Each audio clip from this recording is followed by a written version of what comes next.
Faly miarabantsika tsirairay avy indray zay miaino sy mahita an'ity fandaharana fohifohy zay ataoko ity ny mpanomponao pasteur Nancy Rakotosandrainy miaraka aminao eto androany izay anentana anao amina fotoana iray goavana lehibe izay atao eto amin'ny faritry Toamasina ao amin'ny CRJS ny 12 ny volana Jolay ho avy zao. Fotoana manokana ho an'ny vehivavy izy io izay fotoana natao ananganana ny vehivavy izay fotoana natao ampaherezana ny vehivavy fa nahoana moa ny hoe natao ho an'ny vehivavy satria ny vehivavy dia maro ny zavatra hatrehan'ny vehivavy maro be ny zavatra zakain'ny vehivavy misy zavatra mety hoe tsy zakan'ny lehilahy, misy zavatra mety hoe tsy zakain'ny lehilahy fa isika vehivavy no mizaka anazy ary isika vehivavy dia mitondra zavatra maro be indrindra fa eny amin'ny fiarahamonina ao anatin'ny tokantrano indrindra izay no mahatonga ity fotoana anankiray lehibe sady goavana ity. Raha nahita sy naheno ny fanentanana ianao izay mandeha eny amin'ny onjam-peo sy mandeha eny amin'ny réseaux sociaux eny dia misaka an'izao hoe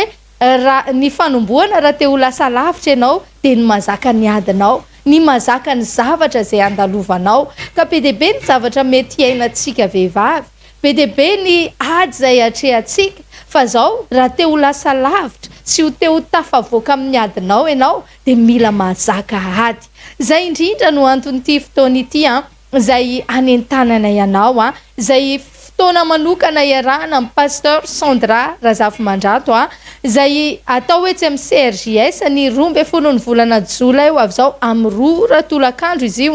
tsy anavanana iza na iza. Eny fa na dia fotoana ny vehivavy aza afaka tonga ao ny lehilahy tsy manakana mihitsiny ny fahatongavan'ny lehilahy amin'io fotoana io fa zao ny vehivavy aloha mba mahazo vahana kely amin'ity indray mitoraka ity satria mba misy fananganana, fampaherezana, misy taridalana manokana, fampianarana ho antsika vehivavy rehetra eto amin'ny faritry Toamasina sy ny manodidina. Ka dia an'izao zany dia te hanentana anao hoe amboary ny programanao ho atoranao hoe ahoana ny fomba ataonao azakanao ady. Ny olona tsirairay tsy maintsy mandalo ady.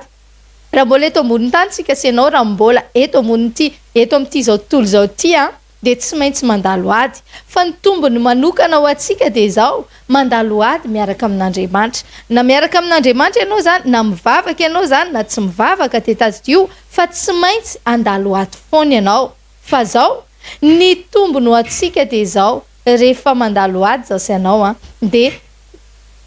mankasitraka an'Andriamanitra foana isika dia misy an'Andriamanitra aleo mandalo ady misy an'Andriamanitra toy izay mandalo ady tsisy an'Andriamanitra.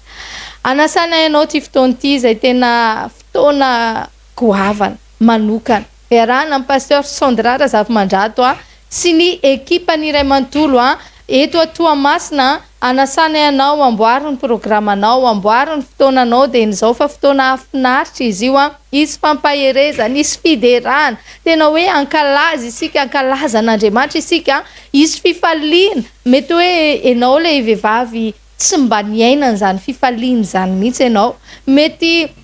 mba misy fotoana ihany ianao mifaly fa miserana mandalo ny fifalianao, misy fotoana ihany ianao mba misy mampifaly fa ao aorianan'izay ianao dia miverina miloana indray, verina tahaka ny teo aloha malahelohelo lava. Raha matsapan'izany ianao ndao hiaraka monjy an'ity fotoana ity hiainanao zany fifaliana izany, hitanao zany fifaliana izay hiainanao foana izany, ho fantatrao amin'izay hoe ay ve mahafinaritra tahaka an'izao miaraka amin'Andriamanitra ay ve tahaka an'izao dia isy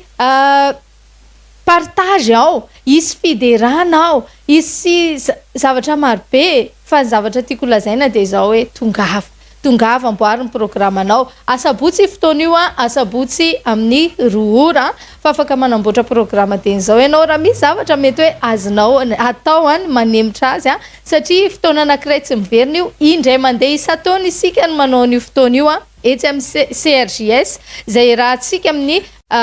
pasteur Sandra Razafy-Mandrato tena hoe afinaritra io fotoana io. Aleo tonga toy izay tantaraina. Ny zavatra azoko antoka dia izao hoe isy zavatra iova amin'ny fiainanao, isy zavatra iova amin'ny fandalovanao ady sy ny fiatrehanao ady. Za milaza aminao hoe tsy hoe hijanona tanteraka tsy andalo ady intsony ianao fa zao amin'ny ady zay lalovanao de azonao antoka fa misy ny tanan'Andriamanitra miaraka aminao. De ny fahazakanao ny ady anankiray izay atrehanao no ahafahanao mandresy amin'iny ady iny. De horaisinao ao ary ampahafantarina anao hoe ahoana raha ny fomba ataonao azakanao an'izany ady zany. Inona ny fomba atao hoe na mandalo ady arakay afaka mifaly, na mandalo ady arakay afaka ny ideran'Andriamanitra, na mandalo ady arakay afaka ny tsy ho hita ety avelany kay le ady atrehanao. De za milaza aminao iova ny fiatrehanao ny ady zay andalovanao rehefa mandray fahalalana, rehefa atoro anao hoe ohatrany ahoana ara ny fomba hiatrehanao an'izany ady zany. Ny olona rehetra ry havana na ny vehivavy rehetra de samy mandalo ady avokoa, fa ny tombony ananantsika de zao hoe mahafantatra isika hoe ohatrany ahoana ny fomba hiatrehantsika an'ilay ady zay misy eo amin'ny fiainantsika. Ka de nizao de fa manentana anao sahady, de nizao de fa te hanamboatra, te ilaza aminao hoe amboaro ny programanao, lazao ny namana, lazao ny fianakaviana, tsy mampaninana hitondra ny ankonanao ary ianao satria tena ho afinaritra io fotoana io. Ho antsika zay mpamonjy ny fotoana ny CRJS isa-taona tahaka an'io zay fotoanan'ny vehivavy de tena hoe mahafinaritra manentana antsika mba hampandre, mba hanasa ny manodidina antsika rehetra amin'io fotoana anankiray lehibe io indray mandeha isa-taona hoy no misy an'io fotoana io, zany hoe tsy hisy foana io fotoana io fa zao ndao tsika nararoatra, ndao tsika nararoatra. Mpanompon'Andriamanitra zay tena manam-pahasoavana no avy ao amin'io fotoana io mpanompon'Andriamanitra zay tena ampiasain'Andriamanitra. Pasteur Sandra Razafimandrato za tena milaza aminao ary ananako antoka ty zavatra lazaiko ty hoe izy zavatra iova amin'ny fiainanao, izy zavatra iova amin'ny fomba fisainanao, izy zavatra iova amin'ny fomba fanatrehanao ady. Fa ny tiako atongavana de zao hoe ndao andramana. Raha mbola tsy namonjy ianao de tongava mamonjy an'io fotoana io fa tena afinaritra io fotoana io. Averiko indray mandeha ihany CRJS ny 12 ny volana Jolay ho avy zao amin'ny 2 ora tolakandro. Tsy mampatahotra ny sécurité, ny parking tena hoe misy ny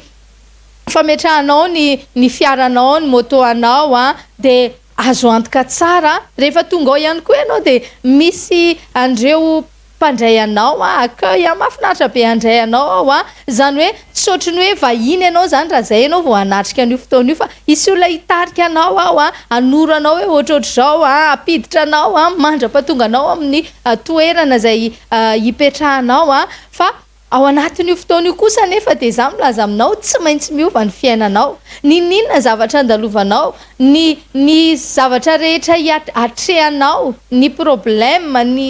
ny ady na inona andalovanao de zao tsy maintsy resinao io, vitanao io, zakanao io, ioaranao io. Ka na inona zany zavatra mety hoe mandalo ady ianao amin'ny tokantrano, mety mandalo ady ianao aminatina fahasalamana, mety mandalo ady ianao anatina asa sy maro isan-karazany de za te ilaza aminao hoe vitanao io ioaranao io zakanao io. Ary rehefa miaraka amin'Andriamanitra ianao de misy zavatra tsy ianao no miady mafy an'le izy fa Andriamanitra no mandray an-tanana. Ka mino fa ho avy ianao ary zay te manantena ny eo aminao, manantena ny hitanao. Raha ohatra ka mila hoy ianao hoe zany ka mila fandraisana manokana fa tena hoe mafy ny zavatra iainako hoe tsy mampaninona fa tongavy. Raha hoy ianao hoe tena hoe ao anatina problème faratampony, mieritreritra ianao hoe any anaty mihitsy ny olana tena faratampony amin'ny olany vehivavy, tongavy fa zay mihitsy ny anton'ity fotoana ity ho atoro anao sy ampahafantarana anao hoe inona ny zavatra tokony ataonao inona aiza ny lalana alehanao. Aorianan'io fotoana io de azava aminao amin'izay ny lalakombanao, ho hitanao amin'izay zavatra tokony ataonao ary tsy ho kivy ianao, tsy ho diso fanantenana intsony ianao fa ahita vahaolana eo amin'izany adinao zany.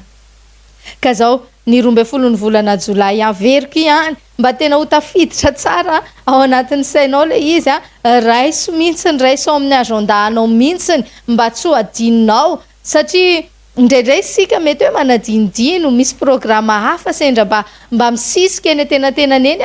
raiso amin'ny agendanao mihitsy hoe ny 12 ny volana jolay amin'ny 2 ora dia tsy kitikitiany io fotoana io fa fotoana anankiray goavana anovana ny tantaram-piainako io fotoana anankiray izay anetsehana zavatra eo amin'ny fiainako io dia n'izao sahady ianao dia efa mamaritra sahady hoe izy zavatra hitranga io ary tsy oferatsika ny fiasan'Andriamanitra tsy oferatsika ny zavatra ho ataon'Andriamanitra amin'io fotoana io amaranako anazy dia izao efa marobe ny fijoroana vavolombelona voarainay tao anatin'ireny fotoana ny vehivavy izay intelo izay ny sesy teto amin'ny faritry Toamasina intelo isika izay no nanao an'io fotoana io tao anatin'izay fotoana izay dia efa marobe ny fijoroana vavolombelona ka za dia ilaza hoe anjaranao indray izao ny hijoro vavolombelona tsy ianao tsony ilay hiaino ny fijoroana vavolombelona hafa na hoe hitsiritra hoe ndry oviana indray ny anjarako fa anjaranao indray izao dia mananteny izahay ny eo aminao mananteny izahay ny fahatongavanao izahay mino fa tsy mijanona hatreo io fiainanao io aza mbola kivy aza mbola diso fanantenana aza mbola miravoravo tanana fa mbola ain'Andriamanitra tao ny manova amin'ny fiainanao vitanao io zakanao io ioaranao io tahin'Andriamanitra daholo tompoko anjaratsika eto Toamasina indray izao raha vehivavy zakanao io vitanao io ioaranao io ny fanomboana raha te ho lasa lavitra dia ny mahazaka zay zavatra mitranga niady atrehanao ny zakanao na inona tsy maintsy atao vitanao io ireo fetra rehetra tsapanao eo amin'ny fiainanao ioaranao io misy zavatra ianantsika vehivavy isika ihany mikomprendre azy ny fahatsapana fa misy fanamby ianantsika vehivavy no antom-pisianyity fotoana manokana lehibe fotoana manokana ho an'ny vehivavy iarahanao amin'ny pastoration de la razafy mandraty sy ireo mpiara-miasamina raha vehivavy zakanao io vitanao io ioaranao io anasana ny vehivavy rehetra tsy akanava fotoana manokana ho an'ny vehivavy iarahanao amin'ny pastoration de la razafy mandrato sy ireo mpiara-miasamina fotoana manokana hifampaherezana hifampivavahana andraisana vavaka manokana ny asabotsy 12 volana jolay ho avy izao manomboka amin'ny oratolakandro ao amin'ny CRJS Toamasina eo ampitan'ny CEG Ratsimilao anasana ny vehivavy rehetra tsy akanavaka fanazavana fanampiny 038 30 101 04 tsy misy fididirana mananteny izahay ny Jona aminao